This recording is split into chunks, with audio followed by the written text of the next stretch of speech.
so this hopefully is a quick meeting. By the way, yes, tell me, yes. Do we have thousands of these and tens? Jamie has 2 boxes full of Frontier junk. Give it away. Right there. Throw it out to customers. You guys see it right here? Open that box, give it to all your new guys. This makes people feel good. Like, hey, did they tell you about the fiber? No? Here it is, never mind. Whatever, right? Give it away to people. All this Frontier stuff. Okay, by the way, if you have a new person, shout out to Javion that just asked me, is this meeting more important than the new person? What's pop quiz? No, new person is more important. You should have a new person in there. You should go in there with a new person because this meeting, you can hear it later. But I spoke to one of you leaders, and this is why I wanted to just, it'll be fast, okay?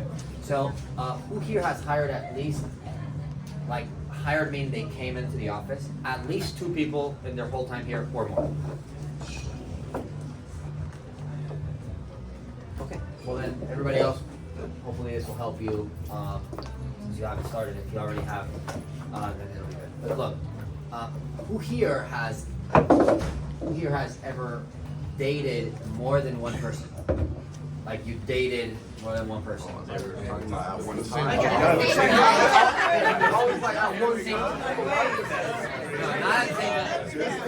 Like who has been in more than one relationship?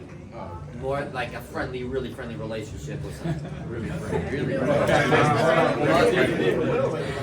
Oh, most people. I'm surprised. Some of you ugly. That's crazy. That's crazy. Hey, bro, law of averages. Swipe it. That's the way it goes.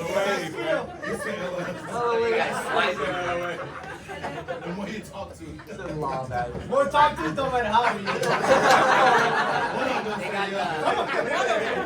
They got the premium. Well, that's good. Some of you guys that raise your hand, you're at 2 relationships, right? That'll be the maximum. It's so funny. We were in New York with the owners, and like Danny just takes every joke to the next level, and he was like, hey, some people are so ugly. It looks like the person looked like the back of a refrigerator. That's cold. That's cold, right? Like you gotta be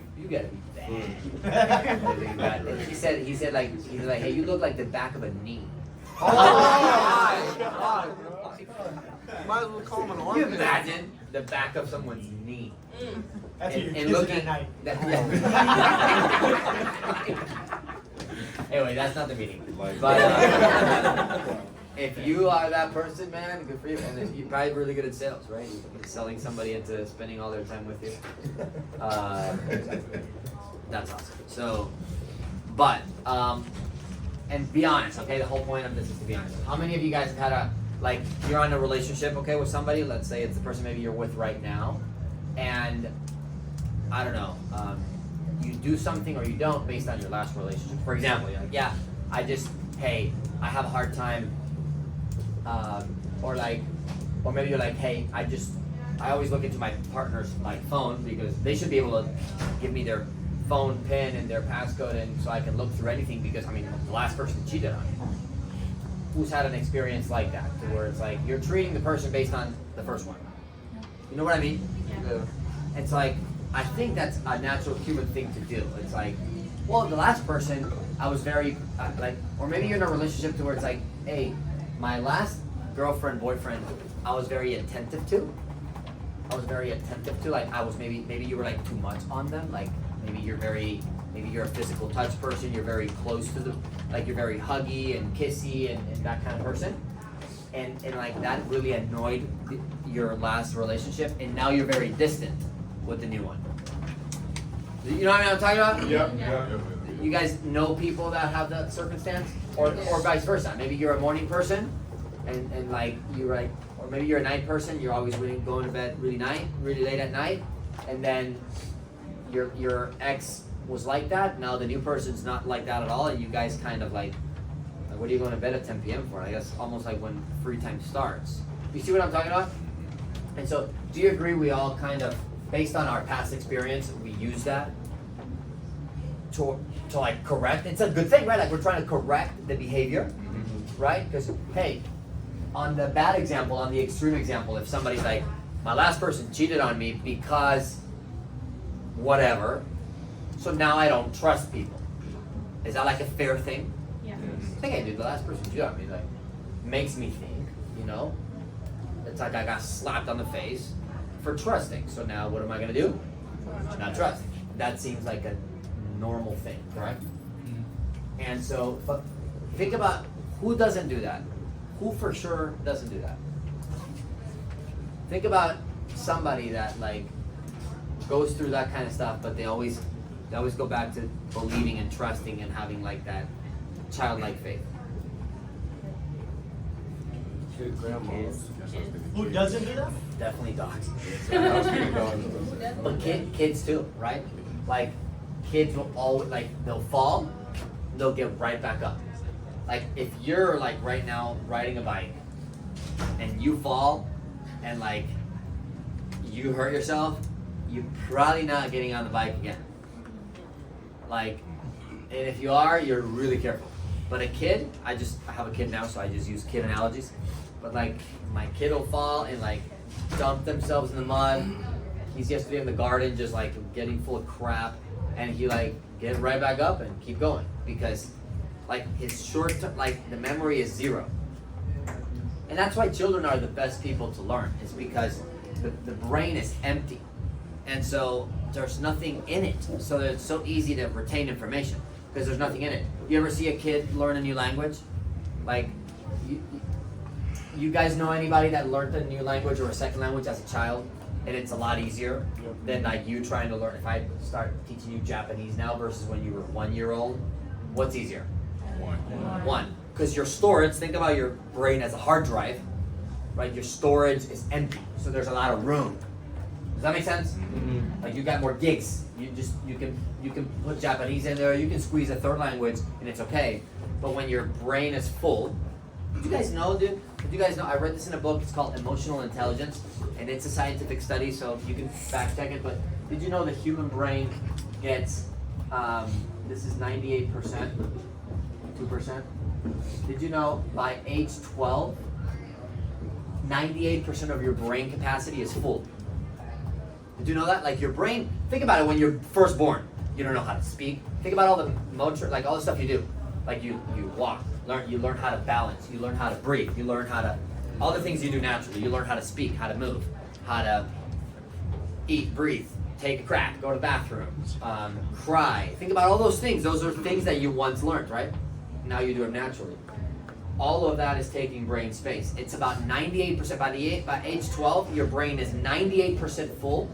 And by, I think it's by age, it's by age 2. By age 12, it's like 99.5. Like your brain is done by age 12. And by age 2, on your first 2 years of life, not 12, your brain is 98% full of like, it knows all the things to do.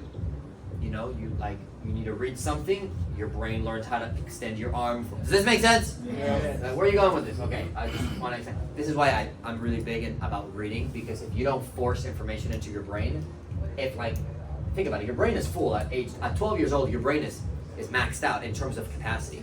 So either you force something in there, if you don't read, if you stop reading at 12 years old, by age 20, your brain is completely stagnant and stuck. It's like it's a rock. Just knows how to just cry when you're hurting, yell when you need to yell, and when you're hurt. Does that make sense? So that's why it's so important to read and learn. Because if you don't learn and force information into your brain doesn't have, like, your brain's not gonna get it. Think about it. Like, can you just like, without studying, could you just by listening, could you just learn Japanese right now? No. But if you were 1 year old, and you just listen to Japanese, do you actually need to study? No, you just listen to Japanese, and after 3-4 years, you got it, right? But not right now. Would you agree? It's because of that. So where am I going with this? It's like let's talk about the business. I see a lot of people, and there's people that make it into management. Most of them don't. Most of you are not going to make it into ownership, and that's okay. There's plenty of routes and positions, but ideally you will, because it is. I mean, that's what we get paid to do, is to train people into management. And what I notice is the biggest difference between people that make it and not, it's really their mindset. It's never the field. It's never how many sales they do. It's typically their mindset, which is their leadership capacity, which attracts others. Which is why younger time have a harder time, because when you're 21 years old, like, who's gonna follow you in your life? Nobody. You're 21. I mean, it's very hard. You can be like Danny and be an athlete, and like you have leadership and you have confidence to lead people that are 30. It's just rare. Normally you're developing yourself, and then people develop underneath you. Like, I'm 30 years old now. If you look at my team, when I was 25, it was a lot worse. But now I have 26-year-olds, 27-year-old, sharp people like Devin that are looking up to me to follow me. You know, I got a few years of life on him. So he can, you know, if this is my capacity and Devin's this, he's like, okay, I can fit in there and I got room to grow. Does that make sense? The problem is what I see is how we treat others. This business is a people business. So it's your team that'll get you to the next level. And your team is based on how you develop your team. So one thing I noticed that people that don't make it do. Like, people that don't make it, okay? So you're gonna write something down. People that don't make it.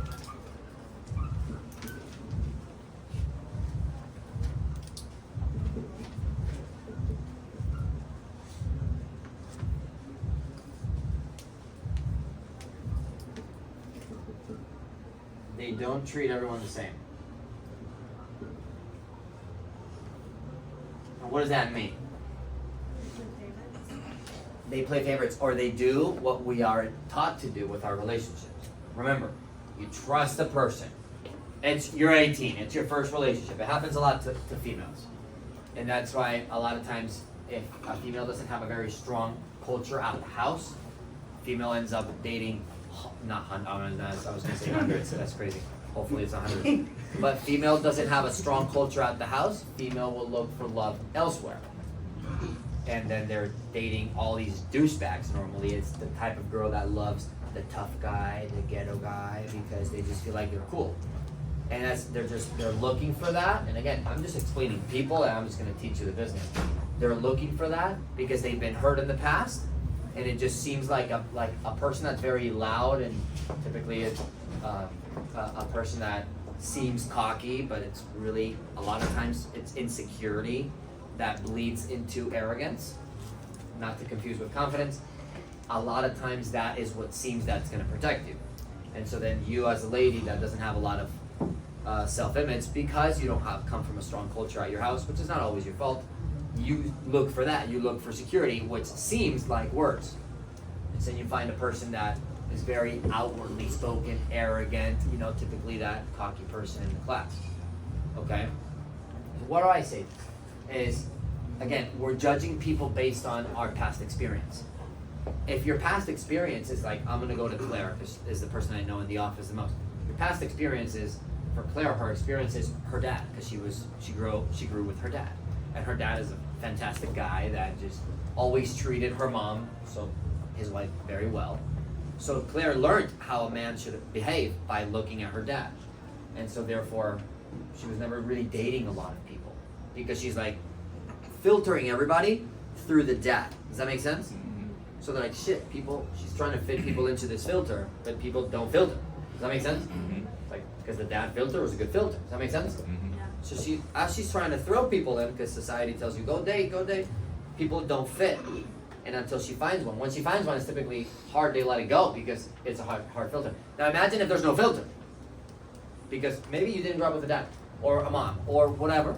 Okay, if there's no filter, our brain it's like, I'll take whatever I think.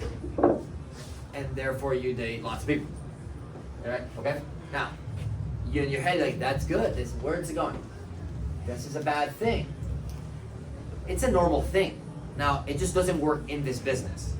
In this business, you gotta have no filter. You can't be like Claire and her filter. You have to do that. You hire a new person.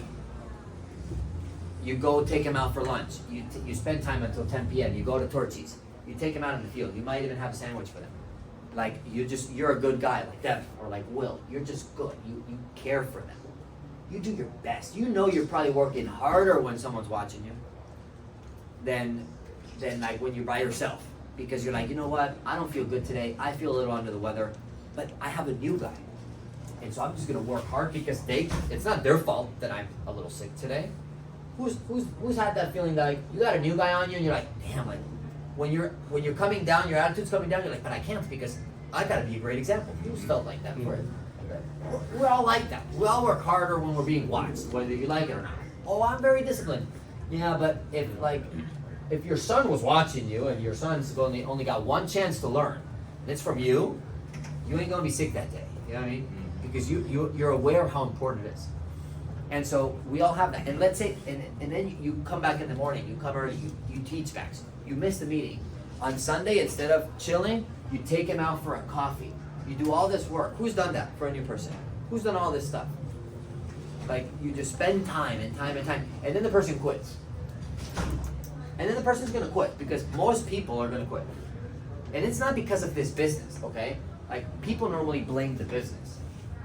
But the person is going to quit. About 90% of the people you hire are going to quit. It probably takes about 100 interviews.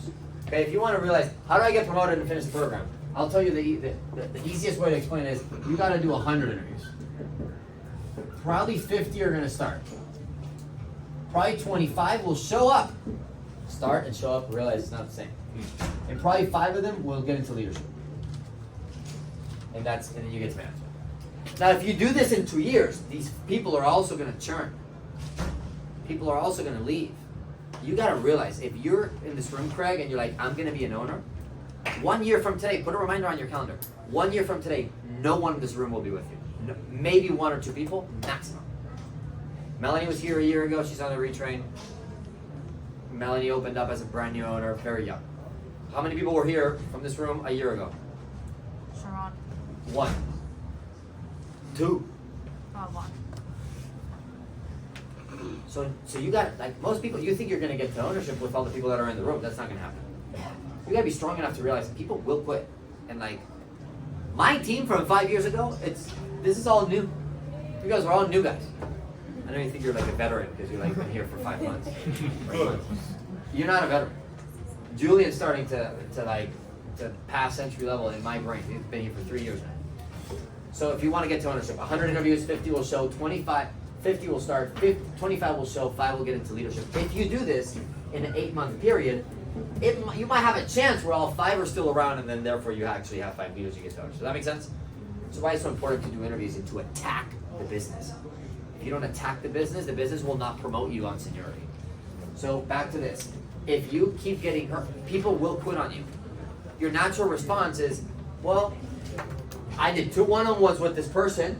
I took him out to lunch. I even spent my money on them. I spent my Sunday, and I took him out to the field, and I got them to leadership. You might have got someone to leadership. And they quit. Now the next person starts. What's my natural reaction based on everything we just talked about this morning? I'm like, dude, I'm not going to go spend all this time. They're going to quit. And guess what? You know what? You're probably right. They're probably going to quit anyway. However, the business seems to still work for everyone, right? So they're probably going to quit. It's just, you can't do that. I know you got to do it in life. I don't recommend doing it in life. I don't think it's not fair for, like, I'm dating Joseph. Joseph cheats on me. Now I'm going to date Carlos. I don't trust Carlos. How is it his fault? Now he's getting all these barriers from me because Joseph let me down. They're not even connected. That's not fair to him, is it? But is it normal how I'm acting? I'm like, I just don't want to be hurt, or I'm protecting myself. That's why this business is so hard. You cannot let yourself be hurt. Put it another way. People might hurt you, because if you're a genuine person, you actually care. You will feel bad if people quit and let you down. But they're not really letting you down. They just don't have the balls to pursue their own goals. And this business is just a reflection. Normally those people will leave the business and they'll blame the business. They'll blame the business or pretend that the business broke it. They'll normally say something like, I don't have time, whatever. They'll pretend that this business was the bad thing to use that to not actually hit their goals. And then they'll go somewhere else and they'll pretend that something else is the same thing. Just like you probably hear some girl or guy drama around relationships. We're like, well, the reason I'm not with nobody is because, you know, my last person, so and so and so. So I just rather be alone. You know someone like that? They don't want to be alone. Nobody wants to be alone. Don't lie to yourself. I don't want to be married because so and so. No, you're just prideful. And you just got really hurt by somebody. And that's okay. Until you get over that and forgive the person and forgive yourself. That's why it requires a mature individual to get into ownership, because it involves forgiving. You're going to have to forgive people. Will quit on you. And you have to give the same attention. In this business, you got to give the same attention, childlike faith, to the next person. Even though you just quit on me and I spent all this time, especially the time, dude, I used to go shopping with this girl, Morgan. She had 3 leaders on her team, in my team. 3 leaders, she was the best. I loved her. I went to her wedding. Her husband and I were friends too. Her husband, Tim, when they were dating at the time. Me and Chang would go to H-E-B, shop with them. I would like do things she wanted to do during the weekend, and I would, you know, just go out with her, meet her out there, do one-on-ones. And then one day she had 3 leaders on her team. She wasn't far, and she quits. And I was like, I was hurt. Like I was like, ugh, like, why you quit? Like, damn it. And I was hurt. And for a period of time, my heart got a little stone cold. And so I was just like, I'm not gonna invest into you because now you're a new person, and I'm like, I'm gonna quit. Now he's receiving my stone cold heart. And really what you need is like, the deal is, people that don't make it, they have stone cold heart and very soft skin. Like I get bothered by anything. Like the moment you like don't show up at 10:30 on the dot, I'm like, you probably quit. I'm passive aggressive to you. I'm like, you're a loser. Or potato. Not fair. Versus what you should have is a softer heart and a thicker skin to be able to deal with more negatives. And again, I learned this in this business, and I just apply it to life. By the way, this, if you trust me, just use it as a this is for people. Okay, this is a people business. It works in any area, especially with people you care for, which should be everyone, but especially with people you care for. So, people that don't make it, they're always like, stone cold heart. Nah, man. My leader from 8 months ago quit. Now you start and you make it into leadership. I'm like, you're gonna quit anyways. I'm being passive aggressive. We don't do one-on-ones. There's leaders. You guys maybe haven't even had a one-on-one with your upline because your upline doesn't want to have it. Because they're like, yeah, well, that's if they're gonna make it, they're gonna make it like me. Now you filter everyone through you. Your one unique story of not success yet, and now you filter everyone through you. It's like, well, I stayed, and Glory didn't do my rehash. So if I don't do a rehash with Emilio should be able to stay too. No, do the rehash. If your upline didn't do it to you, then let's just blame them. What's the alternative? Let's just go. Should we talk shit about them? Like the fact that your upline maybe didn't do something for you, it's not a good enough reason to not do it for the next person. If you know that that's not the right thing, it's the right thing to do. The right thing to do is to sit down with somebody, explain to them the business. It's the best time. And if your upline didn't do it for you, cool, good for you. Well, just good thing that you're strong. Guess what? Let your upline deal with their stuff, okay? I just realized that we treat a lot of people, especially you guys that have been here for a minute, like you guys all just saw Texas build 5 leaders in the last 30 days, did you not? Mm-hmm. Like there's all these new leaders. Most of you are here. 1, 2. Leo 3. Just if it was 3. There's Robert 4. Huh? Who? Moises is through Ploy, for sure. Faye, pretty new. All these people are new. Like your life can turn in 5 seconds. Like Texas was like boom, click. And now it looks like everyone she hires gets into leadership. But she's like, okay, I can't like, you gotta learn from your past experiences with your last teammate, but you cannot apply it. You gotta give the same like excitement to the new one. Does that not remind you a little bit of the field? Yeah. Mm-hmm. Yes. When you get a person that says no, or a person that was gonna be a yes, but then they fail the credit check or whatever happens, should you go to the next door with the same enthusiasm, or sometimes do we go a little down? We go a little down, and until you learn to catch yourself and be like, hey! until you learn to use enthusiasm as a muscle, then instead of like as a feeling, like I just didn't feel like it. Well, then you're never gonna get this. You gotta stop feeling so much. It's about just doing it. You just gotta decide to, for the next door you pitch. It's the first time they ever hear the pitch. So even though you've said the pitch 1,000 times and somebody just told you no, for them it's the first time, so they deserve all the best of it. Would you agree? Just like when you hire a guy like Will, he deserves all the best of it. He doesn't deserve all the burnt stuff you've done because you were not able to figure out the last person you hired. Now he's gonna get the scraps of the upline because the upline's tired from the last person that quit 6 months ago, which is just a loser. Does that make sense? It's not fair to Will. So when you guys are in leadership, you gotta have the same system. You gotta have the same thing for every person. You cannot be burnt.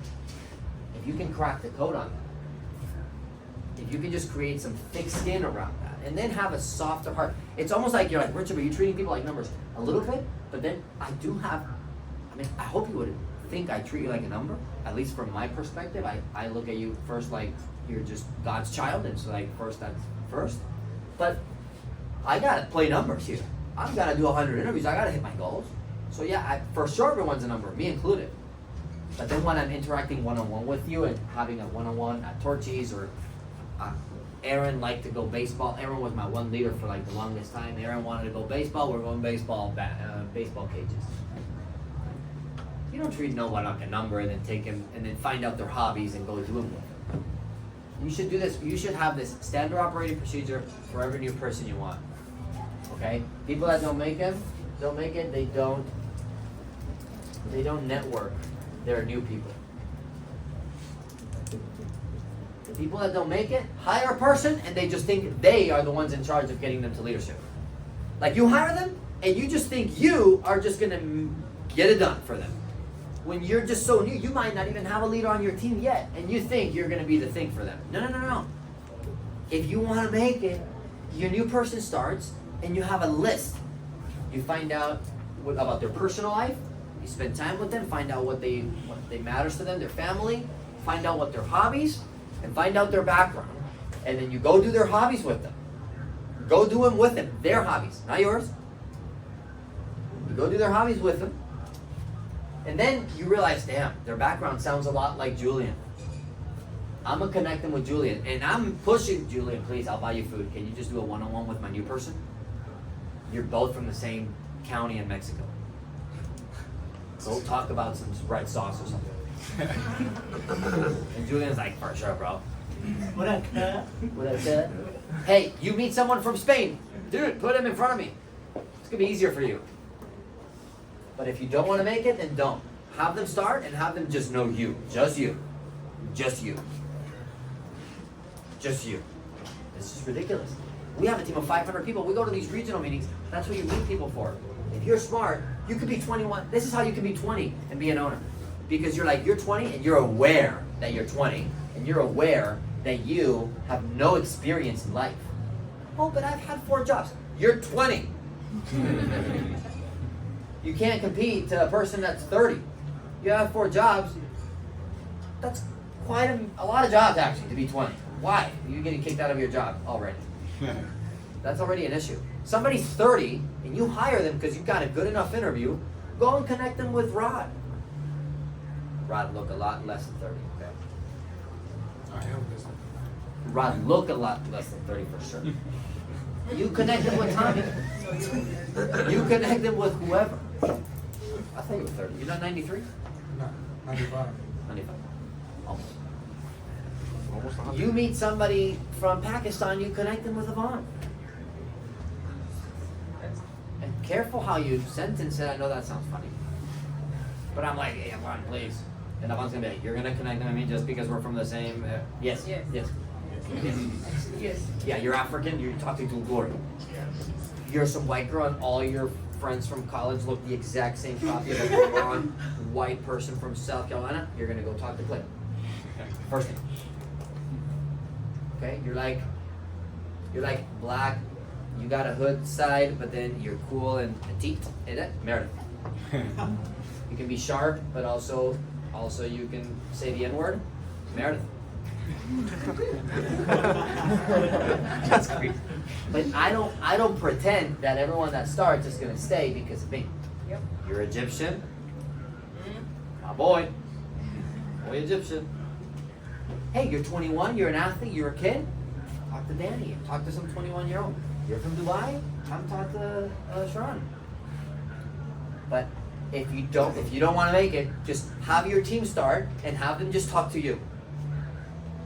The first thing you should do is learn about them. Again, this involves what? Caring involves time. So you're gonna have to probably go get a taco with them. That's why we're so big into that. Go get a taco with them. Go to Torchy's. Go to somewhere.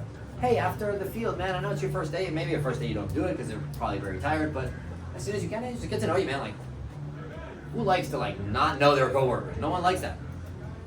So we just got to know you, man. Where you from? Oh, dude, I'm from here and there. Cool. You remind me a lot of Eddie. Guess what? That involves also knowing who. Your crossline, your team, everyone else. It involves going to the regional meeting and taking notes on, oh, that owner's from there. Oh, that owner's from here. How the hell is that owner from there? I didn't know. I need that person's number because you're collecting now people's information for your team, not just for you yourself. You might not connect with an owner on stage and you're like, yeah, that sounds like a total dick. But you might hire a total dick. You might hire a total dick. Is there some total dicks that become really successful? Yes. You want them on your team, what would you run them on? Your cross line or on your down line? Where do you want the total successful dick? Me. On my down line. Under me. I'm down. Down.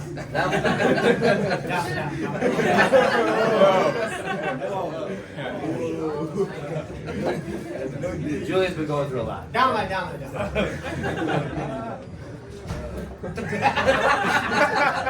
So does this make sense? Yes. Okay. We go through it on relationships, we go through it on sports, we go through it on this. Last time I started a sport, it didn't work. Or somebody like, well, last time I rented a house, I spent too much money on furniture, so now I'm just gonna live with no furniture and no bed. And my people do that. Well, last time I was in a house, and my girlfriend ended up taking everything, so now I just don't have a couch. So now, yeah, you're invited to my house, you can sit on the ground. It's ridiculous, but we do that. We do that because we use our past experience.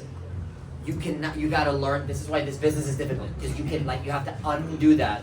You have to unpack that, and you have to force yourself to treat everyone the same with the same care and concern. You gotta get to know them, get to know their hobbies, get to know their family, get to know why they started here. Most of you, if I ask you, hey, did you know what the position was when you started? No. But again, no one did. No one did. Me neither. But don't think that's this business. That's not that this business is weird. Go and ask your friends. If they knew what their position was before they started, go and ask a med grad. They start medical school, they go for 4, 5, 7, 10 years to medical school. They actually go to their job, and they're punching numbers on a thing, cleaning a doctor's sweat. Or they think they were gonna be doing brain surgeries on their first day. Jobs are not at all what they appear to be. Most people start just other things, the culture, the money, the pay, the schedule. And then they get into the job and they're like, I like it or not. Typically it takes a few months. But no one knew what the job is. Don't pretend that people don't start because of that. Don't pretend that the business is vague or whatever. We're pretty honest, I would say. We're pretty honest people. We're almost telling you too much. So you gotta force yourself to you gotta treat everyone the same. You gotta get to know them, spend time, network them with people. Hey man, you're not at all like me. If you're a guy like Rod or Michael and you hire a girl like Claire, it's complete opposite backgrounds, complete opposite everything. But Michael's smart, he's like, hey, but I know me a girl that's gonna talk to you, sounds just like you. And Michael just remains the upline but removes himself because he took the time to get to know Claire and he took the time to do that and now he connects Claire